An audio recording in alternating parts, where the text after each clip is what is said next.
আচ্ছা দেখো, তাহলে আমরা আজকে দ্বিতীয় অধ্যায় নিয়ে আলোচনা করব। এখন দ্বিতীয় অধ্যায়ের অঙ্ক করার আগে প্রথমত আমরা দুই ধরনের স্ল্যাব দেখব। স্ল্যাবকে দৈর্ঘ্য এবং প্রস্থের পার্শ্ব মাপের উপর ভিত্তি করে দুই ভাগে ভাগ করা হয়। এখানে স্ল্যাব ধরো, স্ল্যাব বলেছেন না ভাইয়া? ওই হ্যাঁ, যাওয়ার সময় খালি দেখতে গেছি কোন দিকে না কোন আচ্ছা, আসলে দেখতে দেখতে গেছি বুঝতে পারছি। মানে তাহলে খালি ধরো, এটা একটা স্ল্যাব, এটা হ্যাঁ একটা স্ল্যাব নিলাম। এটা হলো লং স্প্যান আর এটা হলো শর্ট স্প্যান। মানে আগে আমরা দৈর্ঘ্য প্রস্থ হিসাব করছি, এখন দৈর্ঘ্য প্রস্থ না, এটা হলো লং স্প্যান আর এটা কি শর্ট স্প্যান শর্ট স্প্যান। ঠিক আছে, একই জিনিস জাস্ট হ্যাঁ, কথা একটাই। ধরো এখানে বিও ধরতে পারি, কোনো সমস্যা নেই, বুঝছি। ধরলাম। এখন দৈর্ঘ্য এবং প্রস্থ এ দুটির অনুপাত যদি দুইয়ের থেকে ছোট হয়, দৈর্ঘ্য এবং প্রস্থের অনুপাত যদি দুইয়ের থেকে ছোট হয়, তাহলে যে স্ল্যাব হবে এটাকে বলবো টু ওয়ে স্ল্যাব। এই স্ল্যাবটার নাম কি? Two way slab. যদি দৈর্ঘ্য এবং প্রস্থের অনুপাত 2 এর থেকে ছোট হয় হ্যাঁ, তাহলে সেটার নাম হবে 2s টু ওয়ে স্ল্যাব। আর যদি দৈর্ঘ্য এবং প্রস্থের অনুপাত দুই অথবা দুইয়ের থেকে বেশি হয়, তাহলে এটার নাম হলো ওয়ান ওয়ে স্ল্যাব। এটার নাম কি? One way slab. এই হলো বিষয়। এখন দ্বিতীয় অধ্যায়ে আমরা যে অঙ্ক করব, এটি প্রথমে ডাব্লিউএসডি পদ্ধতিতে অঙ্ক করব এবং ওয়ান ওয়ে স্ল্যাবের করব। ওয়ান ওয়ে স্ল্যাবের এটা আমরা দেখব অনুপাত করে যে ওয়ান ওয়ে হচ্ছে না টু ওয়ে হচ্ছে। ঠিক আছে, অনুপাত করলে বুঝতে পারবো। তাহলে সর্বপ্রথম আমরা একটা অঙ্ক দেখি।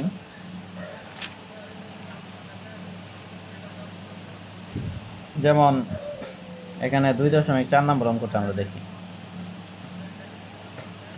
এখানে বলছে যে সাধারণভাবে স্থাপিত একটি ছাদের কার্যকরী স্প্যান 3.5 মিটার, লাইভ লোডের পরিমাণ 400 কেজি পার বর্গ মিটার। এখানে একটা বিষয় মনে রাখতে হবে যে বিল্ডিংয়ে কয়েক ধরনের লোড কাজ করে। এর মধ্যে লোডকে প্রধানত দুই ভাগে ভাগ করা হয়, একটা হলো ডেড লোড আর একটা লাইভ লোড।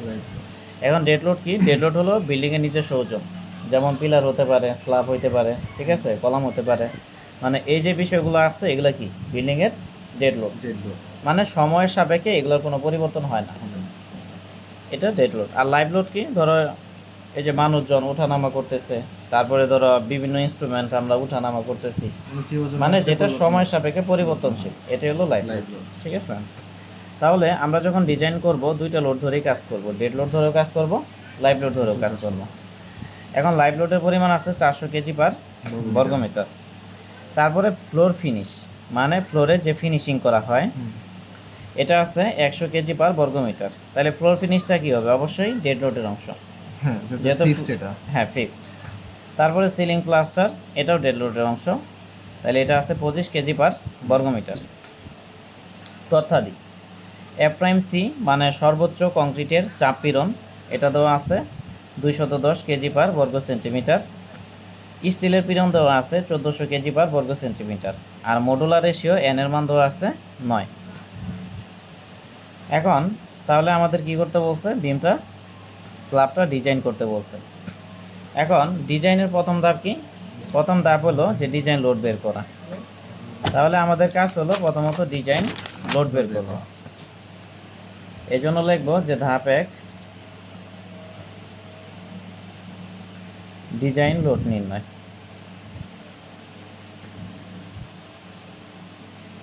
কলম দাও।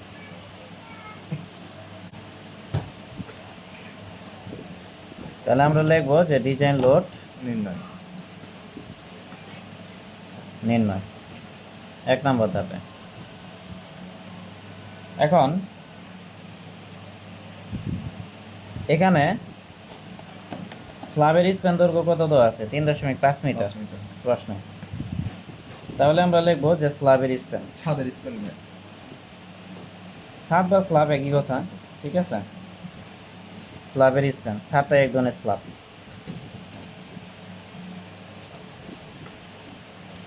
এল ইকুয়াল কত? 3.5 মিটার। এখন আমাদের কাজ কি? যে স্ল্যাবের ন্যূনতম পুরুত্ব বের করব।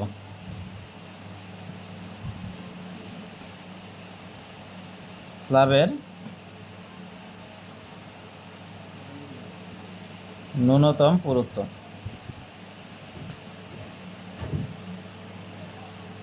ঠিক।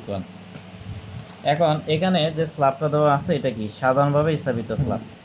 তাহলে সাধারণভাবে স্থাপিত স্ল্যাবের ক্ষেত্রে ন্যূনতম পুরুত্বের সূত্র কি L/25 মনে আছে? একবারে ক্লাসের প্রথমে বুঝাইছিলাম। সাধারণভাবে স্থাপিত স্ল্যাবের ক্ষেত্রে L/25, তারপরে সম্পূর্ণ অবিচ্ছিন্ন স্ল্যাবের ক্ষেত্রে L/35, আংশিক অবিচ্ছিন্ন ক্ষেত্রে L/30, ক্যান্টিলিভারের ক্ষেত্রে L/কত? লিখে দিয়েছি তাহলে ক্যান্টিলিভারের ক্ষেত্রে L/12। তো যেহেতু এখানে সাধারণভাবে স্থাপিত স্ল্যাব ইউজ করতেছি এই জন্য L/25 নিছি। এই যে এখানে বলে দিছে সাধারণভাবে স্থাপিত স্ল্যাব। আচ্ছা, সাধারণভাবে স্থাপিত স্ল্যাবের ক্ষেত্রে প্রথম কাজ কি, ডিজাইন লোডের প্রথম কাজ হলো যে আনুমানিক পুরুত্ব বের করতে হবে। ঠিক আছে, স্ল্যাবের ন্যূনতম পুরুত্ব বের করতে হবে। এখন স্ল্যাবের ন্যূনতম পুরুত্বের সূত্র হলো, যদি সাধারণভাবে স্থাপিত স্ল্যাব হয় তাহলে সূত্র হবে L/25, যদি ক্যান্টিলিভার স্ল্যাব হয় তাহলে L/12, ও আচ্ছা, আংশিক অবিচ্ছিন্ন স্ল্যাব হলে L/30, আর সম্পূর্ণ অবিচ্ছিন্ন স্ল্যাব হলে L/35। বুঝতে পারছি। আর টি মানে কি, পুরুত্ব বা থিকনেস। তো প্রথমে পুরুত্ব বের করতে হবে আর কি। হ্যাঁ, এখন এখানে এল এর মান আছে কি 3.5 মিটার। তাহলে 3.5 মিটারকে সেন্টিমিটার করার জন্য 100 দ্বারা গুণ করব, আর নিচে হলো 25। তাহলে এখানে একক কী হবে, সেন্টিমিটার। তাহলে এটা ক্যালকুলেটারে হিসাব করব, ক্যালকুলেটারে হিসাব করে যা আসে। তাহলে 3.5 ইন্টু 100 ডিভাইডেড বাই 25 হিসাব করলে 14 সেন্টিমিটার। এটা হলো প্রথম কাজ। প্রথম কাজ কি, স্ল্যাবের ন্যূনতম পুরুত্ব বের করতে হবে। এরপরে দ্বিতীয় কাজ হলো স্ল্যাবের আনুমানিক পুরুত্ব বের করতে হবে।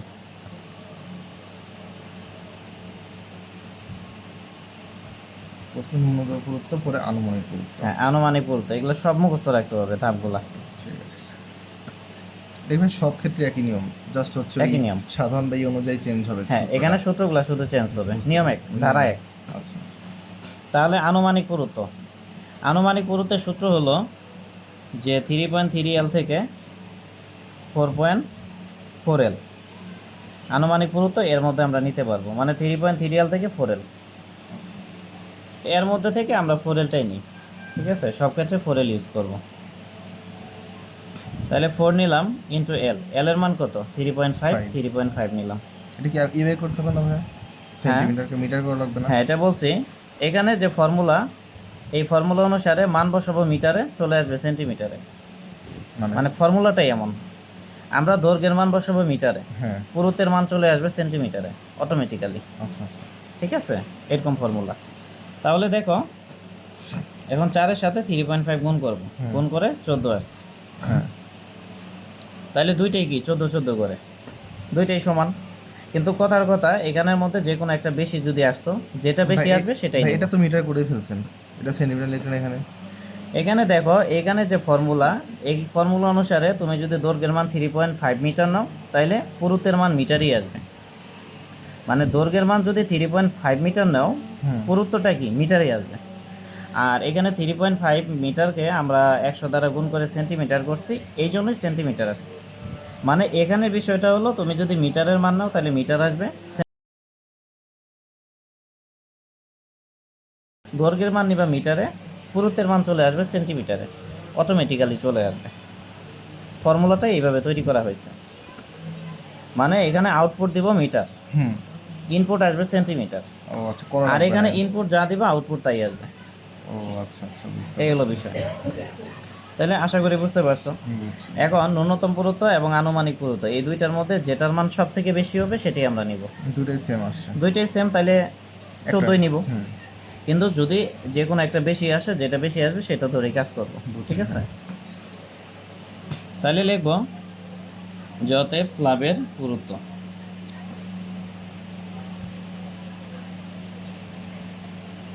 তাহলে স্ল্যাবের পুরুত্ব টি ইকুয়াল কত হবে, 14 সেন্টিমিটার। ঠিক আছে, এখানে কোনো প্রশ্ন আছে কিনা? পুরুত্ব একবার বের করলাম ভাই।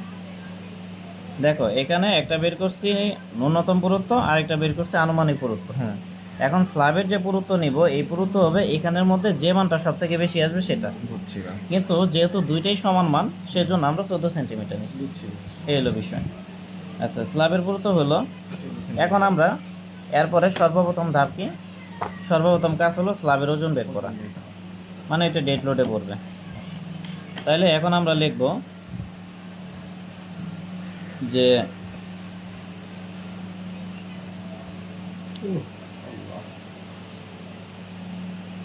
স্ল্যাবের দৈর্ঘ্য বরাবর 1 মিটারের স্ট্রিপ বিবেচনা করে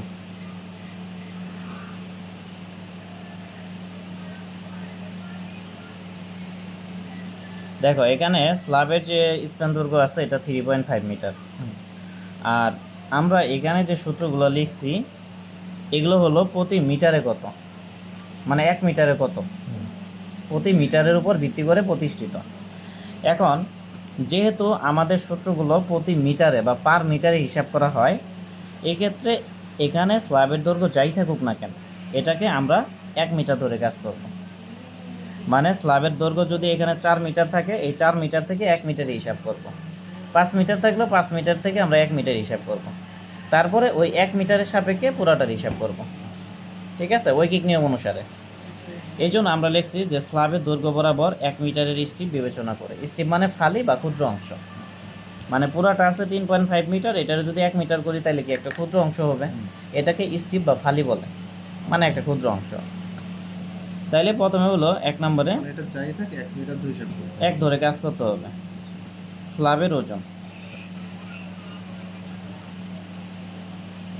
তাইলে স্ল্যাবের ওজনের সূত্র এখানে কি, প্রথমে নেওয়া হয়েছে 1 বলতে 1 মিটার দৈর্ঘ্য, আর টি মানে পুরুত্ব বাই কত 100 ইন্টু 2400, এটা হলো সূত্র। তাহলে 1 ইন্টু টি এর মান কত 14 বাই হলো 100 ইন্টু হলো 2400। এটা নিলাম, নিয়ে ক্যালকুলেটর হিসাব করব, হিসাব করে যা আসে। এখানে আরও অনেক কিছু আছে, ঠিক আছে। 2400 কেন আসলো এটারও এক্সপ্লেনেশন আছে, আমরা 12 মিনিট হয়ে গেছে, সমস্যা নেই ইউটিউবে। এখন দেখো এখানে যে 2400 আছে, এই 2400 কেন নেওয়া হয়েছে এগুলো বিভিন্ন এক্সপ্লেনেশন আছে, এগুলো আপাতত আমরা স্কিপ করি, ঠিক আছে, যেহেতু পরীক্ষার সময় কম। তাহলে 1 ইন্টু 14/100 ইন্টু হলো 2400, তাহলে 336। তাহলে হিসাবটা কিসে আসবে, কেজি পার মিটারে। ও এটা তো ওজন। হ্যাঁ, মানে 1 মিটারে কত কেজি এটা পাইলাম। আচ্ছা, এবার হচ্ছে ওটা জাস্ট গুণ করব কি। হ্যাঁ এটা ধরো 1 মিটারে কত 336 কেজি, তাহলে 3.5 মিটারে কত হয় এইভাবে, মানে আমাদের হিসাবটাই হবে পার মিটারে, প্রতি মিটার। আচ্ছা, তাহলে স্ল্যাবের ওজন কি একটা ডেড লোড, ওজন বাদেও আরও এখানে কিছু ডেড লোড আছে, যেমন ফ্লোর ফিনিশ, সিলিং প্লাস্টার, এই সবই কি ডেড লোড। তাহলে এরপরে আমরা নিব ফ্লোর ফিনিশ। ও আচ্ছা, তাহলে ফ্লোর ফিনিশ দৈর্ঘ্য কি 1 মিটার ধরছি, দেখি একই 160 হবে। হ্যাঁ হ্যাঁ দেখাচ্ছি আমি, দৈর্ঘ্য কি 1 মিটারে ধরছি, এই জন্য 1 নিব। আর ফ্লোর ফিনিশে এখানে কত দেওয়া আছে 100 কেজি পার বর্গ মিটার, এই জন্য 100 কেজি পার বর্গ মিটার নিলাম। মানে দৈর্ঘ্য 1 মিটারের জন্য 1 নিলাম, আর এখানে দেওয়া আছে কি 100 কেজি পার বর্গ মিটার, প্রতি কেজি বর্গ মিটার। হ্যাঁ। এখন দেখো এখানে যে 1 নিছি এটার একক কি মিটার, আর 100 যে নিছি এটার একক কি কেজি পার মিটার স্কোয়ার। এখন এখানে মিটার স্কোয়ার কয়টা, দুইটা, এখানে একটা, তাহলে কাটাকাটি করলে একটা থাকবে, তার মানে কেজি পার মিটার হয়ে যাবে। ও কি সিস্টেম বুঝছো? বুঝছি। হ্যাঁ, মানে 1 মিটার যদি গুণ দাও 1টা মিটার কমে যাবে, তার মানে কেজি পার মিটার স্কোয়ার না হয়ে কেজি পার মিটার হয়ে যাবে। বুঝছি। এই জন্য আমরা এই কাজটা করছি। 100 কেজি পার মিটার। তাইলে এখন চলে আসলো কি 100 কেজি পার মিটারে। বুঝছি। এরপরে 3 নম্বরে দেওয়া আছে কি, 3 নম্বরে দেওয়া আছে যে সিলিং প্লাস্টার। তাহলে আমরা লিখবো যে সিলিং প্লাস্টার।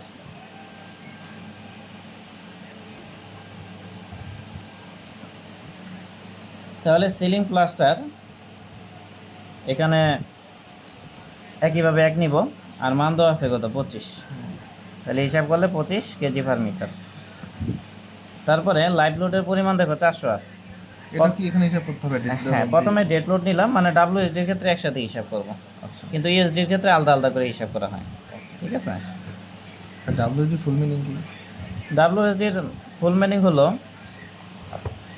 প্রথমে W নিবা, তারপরে S নিবা, তারপরে D। হ্যাঁ, W মানে ওয়ার্কিং, ঠিক আছে। আর এস মানে স্ট্রেস, আর ডি মানে ডায়াগ্রাম, মানে ওয়ার্কিং স্ট্রেস ডায়াগ্রাম, মানে অনুমোদনযোগ্য পীড়ন বা অনুমোদনযোগ্য পীড়নের সাপেক্ষে যে ডিজাইন করা হয় তাকে ডাব্লিউএসডি বলে। আর ইউএসডি মানে হলো আলটিমেট স্ট্রেংথ ডিজাইন। আলটিমেট মানে সর্বোচ্চ বা চূড়ান্ত, আর স্ট্রেংথ মানে কি শক্তি, আর ডিজাইন মানে ডিজাইন, মানে এখানে সর্বোচ্চ শক্তি বিবেচনা করে ডিজাইন করা হয়। তাহলে ডাব্লিউএসডির ক্ষেত্রে পীড়ন বিবেচনা করা হয়, আর ইউএসডির ক্ষেত্রে কি সর্বোচ্চ শক্তি। তাহলে সেফ কোনটা? অবশ্যই ইউএসডি, কিন্তু ইউএসডি ডিজাইনটা অনেক জটিল। ঠিক আছে, এই হলো বিষয়। তাহলে দেখো এরপরে live load.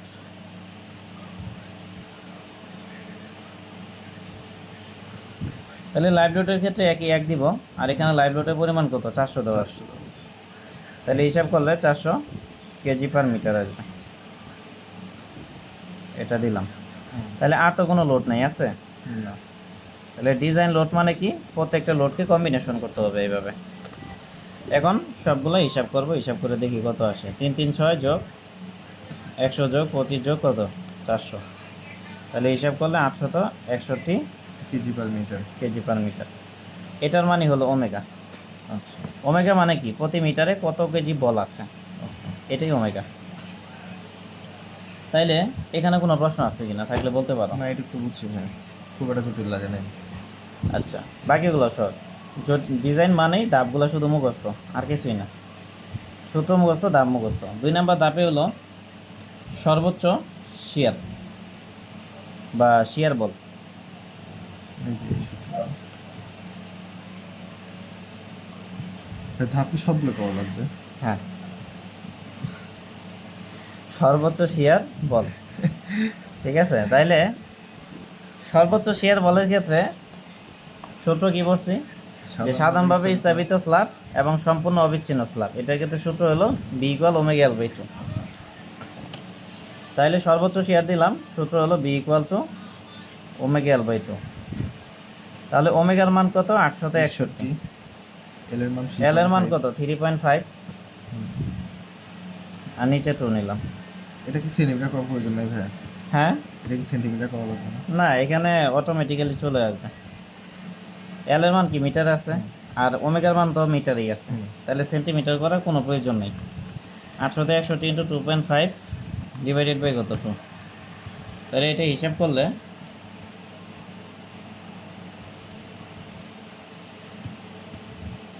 861 into 3.5 divided by 2।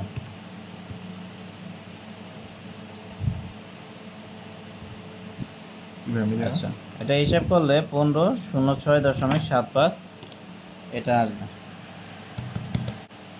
তাইলে এখানে সর্বোচ্চ শিয়ার আসলো কত? 1506.75 কেজি। তাহলে এটা হলো। এরপরে 3 নাম্বার ধাপ।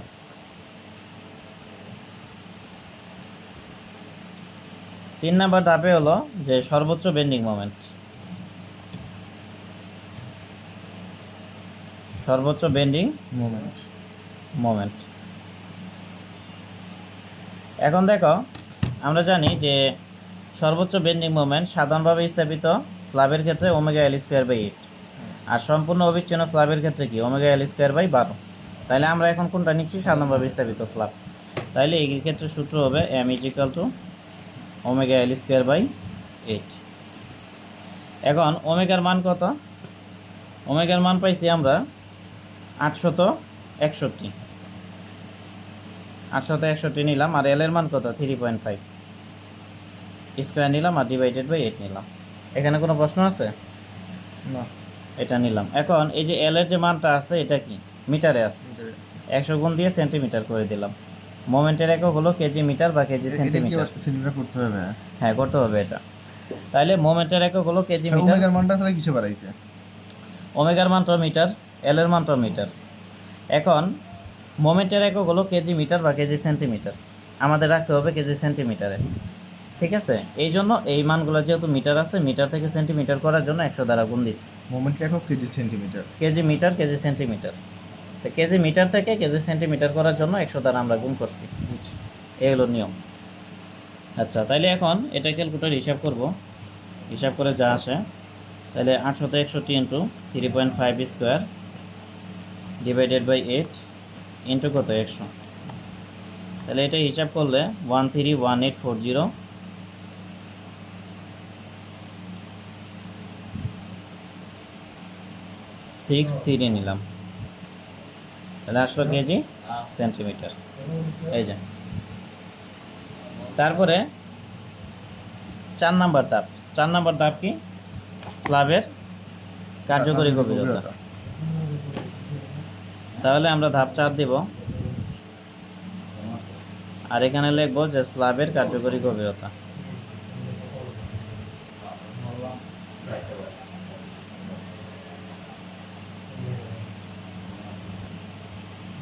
ডি নির্ণয়। এখন দেখো এটা সূত্র হলো D is equal to root over M by R B. এখন এটার জন্য কিছু ধাপ বা স্টেপ আছে। স্টেপটা কি? প্রথমে এফসির মান লাগবে। এখন এখানে যে প্রশ্ন আছে, প্রশ্নে কি এফসির মান দেওয়া আছে? নাই। এফ প্রাইম সি এর মান আছে, কিন্তু এফসির তো মান নাই, আছে? তাহলে আমাদের প্রথম কাজ হলো এখান থেকে এফসির মান বের করতে হবে। তাহলে একটা কাজ করে এইটুকু ছবি তোলো, কারণ একবার বইয়া না খাতা হয়ে গেছে। হ্যাঁ, সমস্যা নেই, এইটুকু তো ভাই ক্যালকুলেশন বুঝবো। তাহলে এটা হলো, এখন এটা ক্যালকুলেটর হিসাব করলে 9.19 সেন্টিমিটার আসবে, ঠিক আছে? এখন দেখো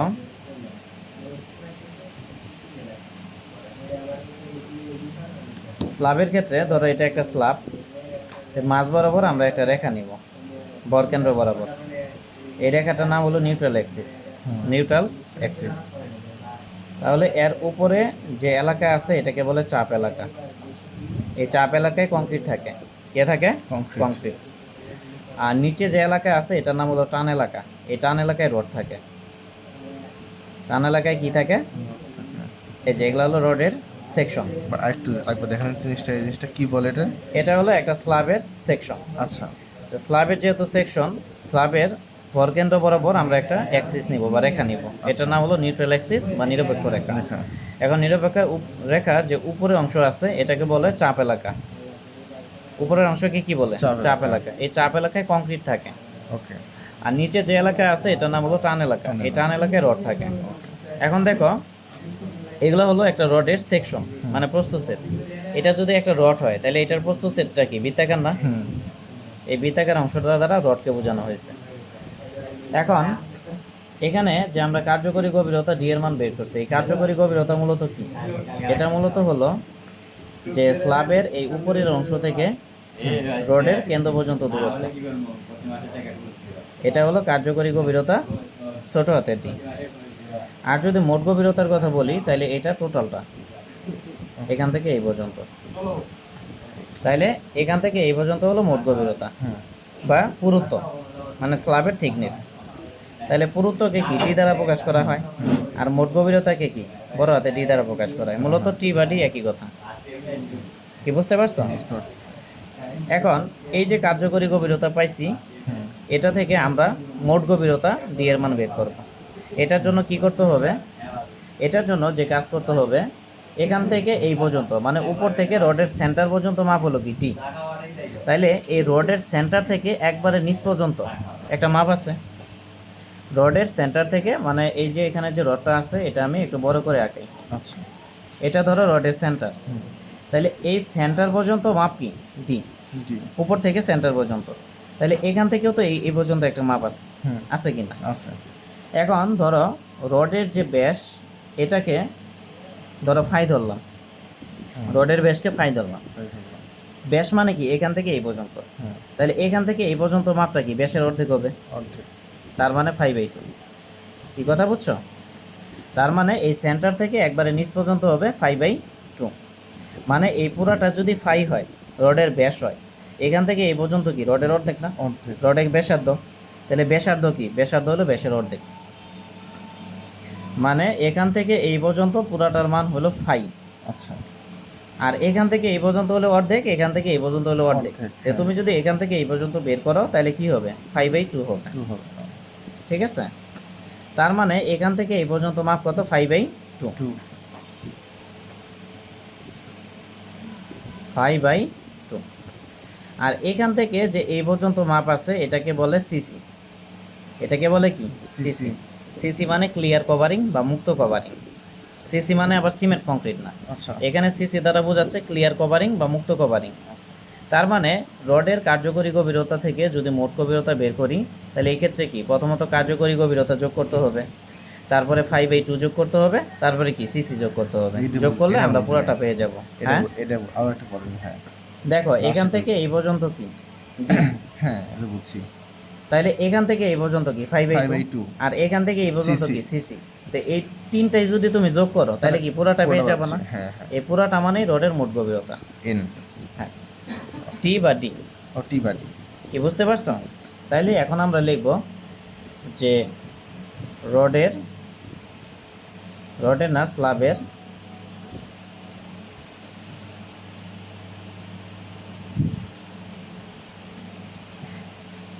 মোট গভীরতা। তাহলে মোট গভীরতা ইকুয়াল কি হবে? তাহলে প্রথমত কি কার্যকরী গভীরতা আসবে এখানে। হুম তাহলে কার্যকরী গভীরতা কত? 9.19 সেন্টিমিটার প্লাস হলো 5/2। আচ্ছা এখানে রডের ব্যাসকে আমরা ধরে নিব, বেশ কি দেওয়া নেই? না ব্যাস দেওয়া থাকবে না, আমরা ধরে নিব যে 12 মিলিমিটার ডায়া রড ও 2 সেন্টিমিটার মুক্ত কভারিং, হ্যাঁ কভারিং হলে ক্লিয়ার কভারিং। আচ্ছা এগুলো এটা কি দুটো ধরে নিতে হবে? হ্যাঁ এটা ধরে নিতে হবে। ওকে। তাহলে 12 মিলিমিটার ডায়া রড নিলাম হুম আর 2 সেন্টিমিটার মুক্ত কভারিং নিলাম। তাহলে মোট গভীরতা কি হবে? প্রথমে কার্যকরী গভীরতা, তারপর 6 হবে ভাই, হ্যাঁ তারপরে 6। আচ্ছা হ্যাঁ 6 হবে। তাহলে প্রথমত কার্যকরী গভীরতা নিলাম, এরপরে কি? এরপরে নিতে হবে 5/2। তাহলে এখানে ফাই এর মান কত? 12 মিলিমিটার। তাহলে 12 মিলিমিটারকে আমরা যদি সেন্টিমিটার করি 1.2 সেন্টিমিটার হয়ে যাবে। এক কথায় মিলিমিটার থেকে সেন্টিমিটার করতে গেলে 10 দ্বারা ভাগ করতে হয়। আচ্ছা আচ্ছা আর সূত্রে কি 2, 5/2 ও, আচ্ছা আচ্ছা। প্লাস হলো সিসি। এখানে সিসি বা ক্লিয়ার কভারিং কত দেওয়া আছে? 2 সেন্টিমিটার, এই জন্য 2 নিলাম। তাহলে এটা ক্যালকুলেটর হিসাব করবো, হিসাব করে যা আসে। তাহলে 9.19 যোগ 1.2/2 যোগ হলো 2। তাহলে এটা হিসাব করলে 11.79 সেন্টিমিটার আসবে। তাহলে এখানে কোনো প্রশ্ন আছে কিনা? না এখন এখানে যে মানটা আসলো এটা হলো থিওরিটিক্যাল মান, মানে থিওরিটিক্যালি রডের কার্যকরী গভীরতা 11 মানে থিওরিটিক্যালি রডের মোট গভীরতা 11.79 সেন্টিমিটার হতে হবে থিওরিটিক্যালি। বাট আমরা যে ডিজাইন করতেছি এই ক্ষেত্রে স্ল্যাবের মোট গভীরতা বা পুরুত্ব 14 সেন্টিমিটার ধরে নিচ্ছি। তাহলে আসতে হবে 11.79, আমরা ধরে নিছি কি 14। তার মানে এটা কি 14 থেকে ছোট না? ছোট, এই জন্য এটা ঠিক আছে।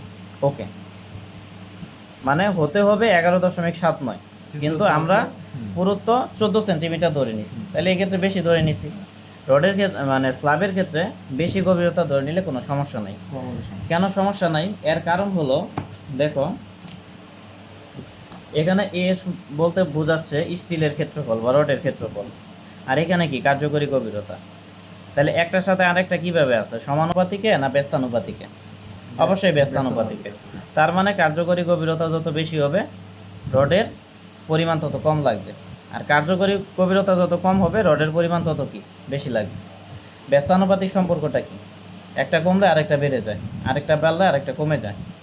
ঠিক আছে? তার মানে ডি এর মান যত বেশি হবে এ এস এর মান তত কম হবে। ঠিক আছে? এক কথায় সহজ কথায় কার্যকরী গভীরতা যত বেশি হবে বা গভীরতা যত বেশি হবে রডের পরিমাণ তত কম লাগবে, আর রডের পরিমাণ যত কম লাগবে ডিজাইনটা কি ততই সেফ। তাহলে কার্যকরী গভীরতা বা গভীরতা বেশি নিলে সমস্যা নেই। ঠিক আছে? তাহলে আসার কথা ছিল 11.79, আমরা বেশি ধরে কাজ করছি বা 14 ধরে কাজ করছি, তার মানে এটা ঠিক আছে ওকে। কিন্তু আমরা ধরে কাজ করছি 14, আসছে এখানে 15, মানে থিওরিটিক্যালি 15 হইতে হবে, কিন্তু আমরা ধরছি কত? 14। তাহলে এই ক্ষেত্রে ডিজাইন ঠিক নেই, আবার নতুন করে ডিজাইন করতে হবে। তাহলে আশা করি এই বিষয়টা বুঝাইতে পারছি।